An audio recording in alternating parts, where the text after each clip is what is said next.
Hi there guys, this is Benjamin here and welcome to How to Succeed with Solo Ads Part 4.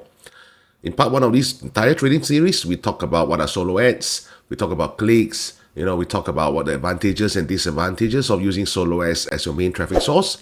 And in Part 2, I share with you guys about the entire process flow of email marketing. Now, in the previous part, I emphasized on the importance of understanding what is traffic based on the 4 different components.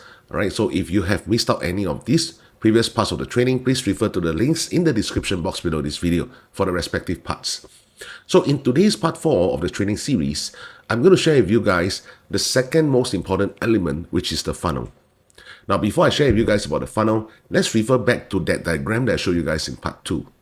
In part 2 of the entire training series, I share with you guys things like, let's say these A, B, C, D, E, they are all different solo ad vendors, and from there they enter into the squeeze page, and from there you can channel them directly to the sales offer or putting a bridge page in between.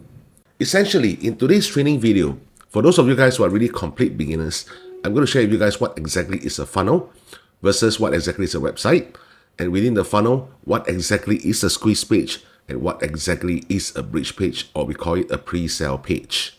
Now, the difference between a funnel and a website is this. If you're trying to drive traffic, drive traffic from the internet to promote certain products that you're trying to sell online, you have to use a funnel.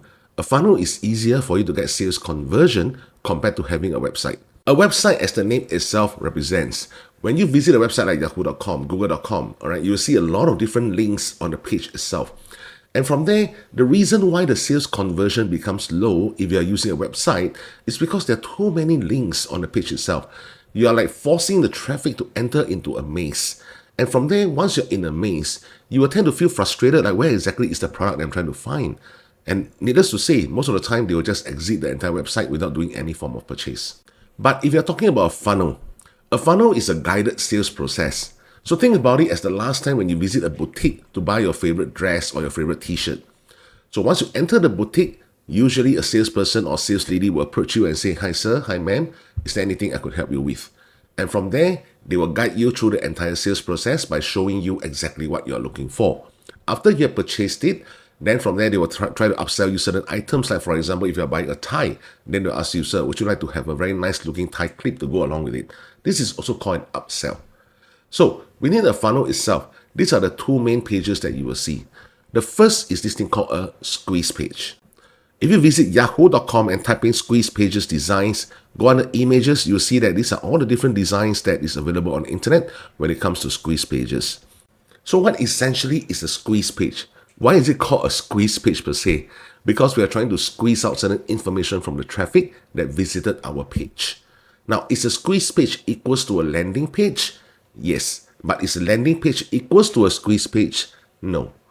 Squeeze page is equals to landing page because generally when you go into a funnel, that is the very first page that you will see. That's why we call it a landing page.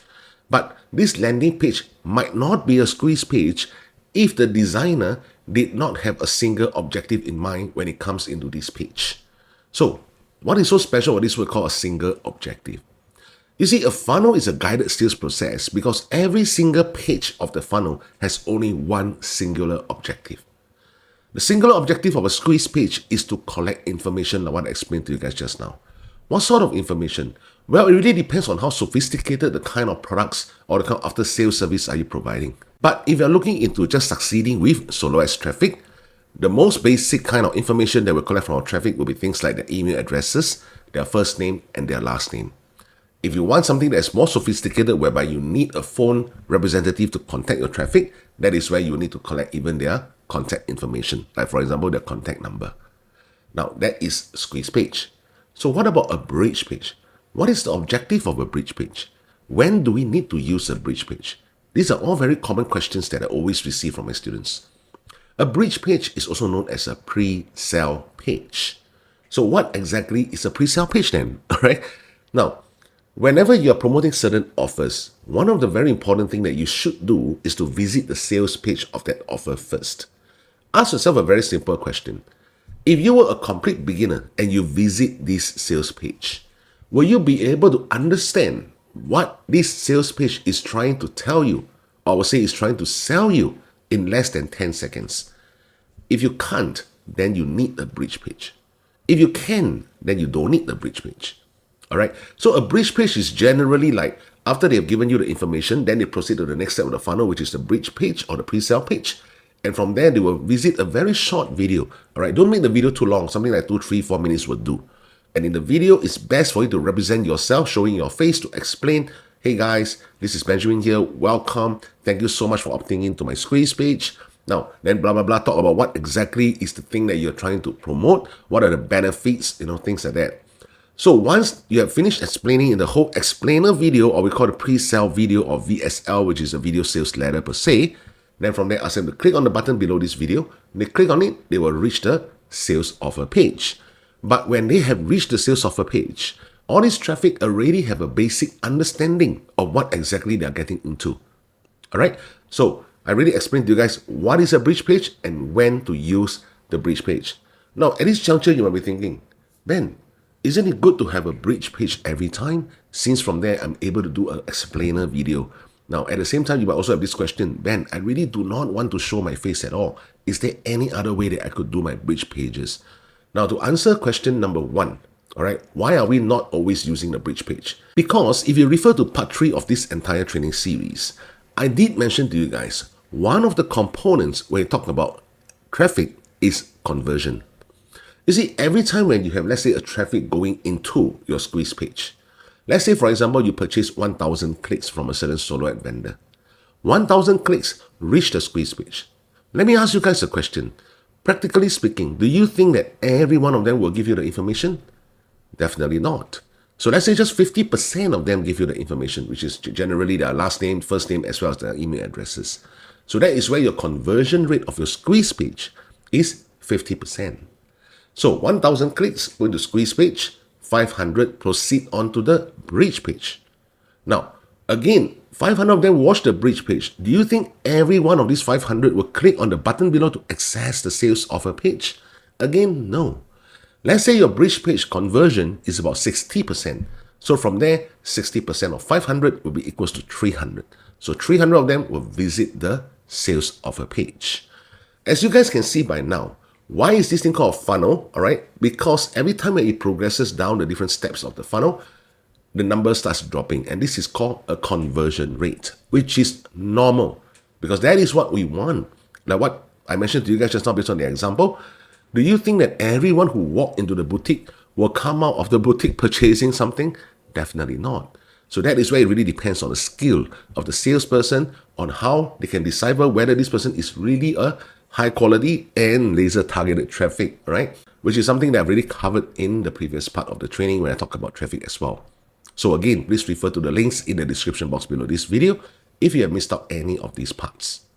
So from there, a funnel is helping us to filter out those people who might not be of high quality and as well as who might not be of laser targeted that we are really looking for. So that eventually those 300 that reaches the sales page, our conversion rate will get something which is ideal. And once again, like what I said, remember conversion rate, 300 of them proceeded to the sales page. Do you think every one of them will buy? Of course not again. So let's say your sales conversion rate is 10%. So 300 of them reaches your sales page, 30 of them purchases. That is a pretty good statistics actually. Especially when we're talking about just the front end sales and we have not even talked about the email process because 30 of them bought it. But remember at the very beginning, we have 500 of them giving us our email addresses. So which means to say we can follow up with the next 470 of them via our email marketing system to potentially get more sales. So now that you understand conversion, you will have a better understanding of why sometimes we use bridge pages and sometimes we do not use bridge pages. So let's talk about the second part of the question. Ben, I do not want to show my face. Is there any way I can do the bridge pages videos without showing my face? Definitely you can. With the help of AI nowadays, there are a lot of tools out there in the marketplace that all you have to do is to give them an article. All right, and from there, hit the generate button. Entire software can generate a very nice looking professional videos for you as well. So again, where to get all these kind of articles, all this kind of content to provide to the AI generator, or rather the AI video generator, go to ChatGPT, my dears. Okay, so this concludes the entire training for today. All right, so from there, I will see you guys in part 5. And remember, if you really want to succeed with solo ads, follow all the various parts of my training videos and remember to subscribe to my channel if you like videos like this. Take care.